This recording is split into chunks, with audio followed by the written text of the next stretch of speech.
Musim akan selalu berganti, kasih Tuhan tetap. Shalom, selamat sore. Saya masih ada di rumah kopi. Kita masih ada di daerah Sidoarjo. Ini di daerah Citra Garden, perumahan Citra Garden. Kita bersama-sama. Saya percaya bahwa hidup kita semakin hari semakin luar biasa di dalam fakta, di dalam kenyataan hidup kita. Karena kita ini adalah orang-orang yang diberkati. Nah, hari ini kita akan belajar satu hal. Karena ini kita masih suasana Natal di bulan Desember. Di dalam firman Tuhan diajarkan begini, karena begitu besar kasih Allah akan dunia sehingga memberikan Yesus untuk dunia. Yesus dihadirkan, Yesus ada sampai di bumi ini hanya karena kasih. Tanpa kasih semuanya sia-sia. Karena kasih ini begitu luar biasa dalam hidup kita. Bahkan kita disebut murid Tuhan ketika kita memiliki kasih. Identik bahwa kekristenan adalah kasih. Oleh karena itu kasih ini sangat penting buat kita. Sangat sungguh luar biasa dalam kehidupan kita. Hidup tanpa kasih rasanya tidak ada sesuatu yang berarti. Nah, oleh karena itu kasih ini begitu penting buat kita sebagai orang percaya, orang Kristen.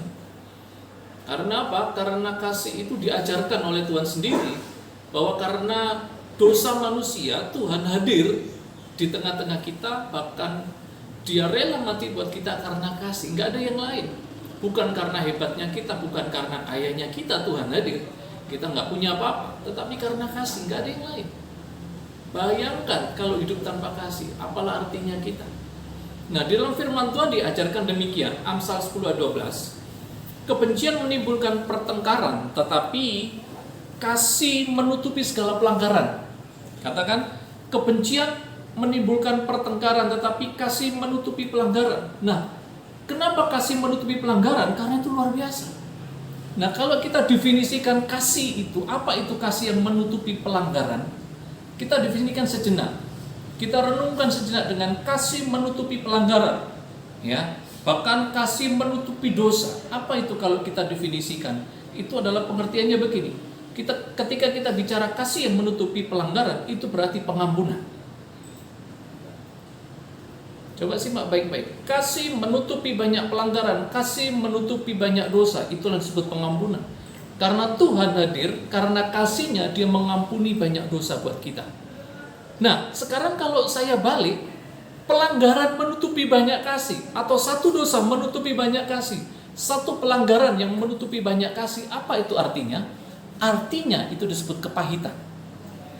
Banyak orang lebih mudah mengingat dosa satu orang daripada perbuatan baiknya. Sampai hari ini, kalau kita bergaul dengan banyak orang, berkumpul dengan banyak orang udah melakukan kebaikan dengan kita hanya karena satu pelanggaran kita hindari, kita tinggalkan dia, itu disebut kepahitan. Itu yang disebut kebencian dalam hidup kita.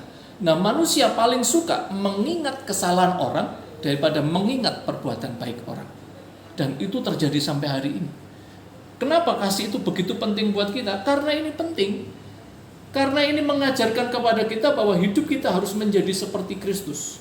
Perilaku kita, cara berpikir kita, cara pandang kita harus seperti Kristus.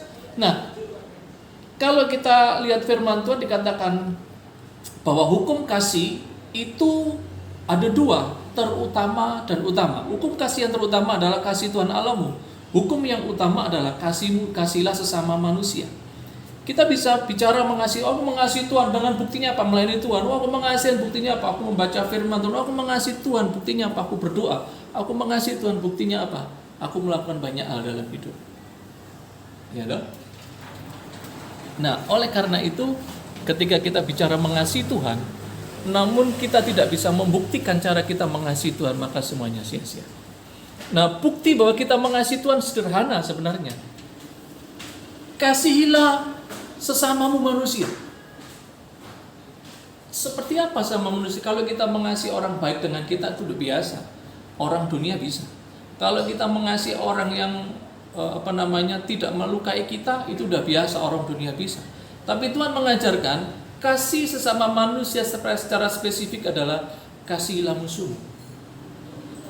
Kalau kita bicara mengasihi Tuhan, nggak bisa mengasihi musuh yang kelihatan di depan kita. percuma kita ngomong pelayanan, percuma kita ngomong semuanya. Kalau kita bicara mengasihi Tuhan, maka rahasianya satu.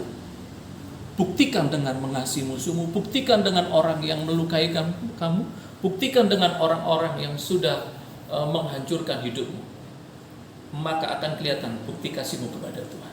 Selama kita nggak bisa mengampuni orang, kita masih membenci orang, selama kita masih membedakan orang, selama kita masih nggak suka dengan orang yang nyakitin kita dan kita hindari, percuma kita bicara mengasihi Tuhan. Bukti mengasihi Tuhan, buktikan dulu dengan mengasihi sesama. 1 Yohanes 4 ayat 20, ketika kita bicara mengasihi Tuhan, namun kita membenci sesama, itu adalah seorang penipu, seorang pembohong besar. Nah, oleh karena itu yang sudah dikasih Tuhan, belajarlah dari sekarang kita mengasihi Tuhan dengan mengasihi musuh kita. Pak, saya sudah mengampuni orang, saya mengampuni orang yang bersalah kepadaku, saya mengampuni orang yang nyakiti aku. Aku sudah nggak akan nggak akan kembali kemudian membicarakan lagi. Tapi satu hal, ketika engkau ingat kesalahannya, hatimu masih teriris, hatimu masih terasa sakit, atau engkau tidak mau ketemu dengan orang itu, maka itu masih belum ada kasih. Itu masih ada kepahitan dan kebencian. Nah, oleh karena itu, sudah dikasih Tuhan, satu hal yang harus kita pelajari hari ini, kasih menutupi banyak pelanggaran, itulah pengampunan.